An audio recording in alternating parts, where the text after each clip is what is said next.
Hi, ako si John. Patuloy na nagsisikap para sa aking mga pangarap. Kaya tara, samahan niyo ko sa kwento ng buhay natin ngayon. Ako si John, maraming pangarap sa buhay.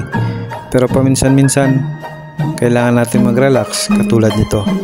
Pumunta sa mga bundok o sa mga tabing ilog, lumanghap ng sariwang hangin. Balik pag-aaral tayo mga boss.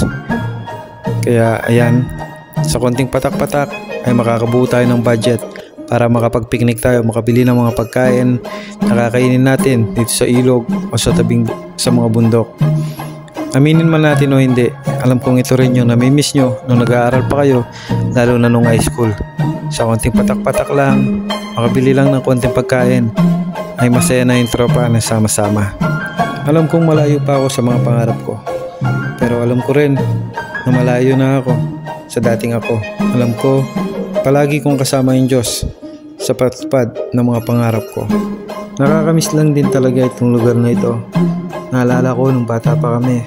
At kami ay tumatalon doon sa taas na yun, sa mga bakal, papunta sa tubig. Pero dati malalim ang tubig na ito. Abot hanggang dito sa mga damuhan na ito.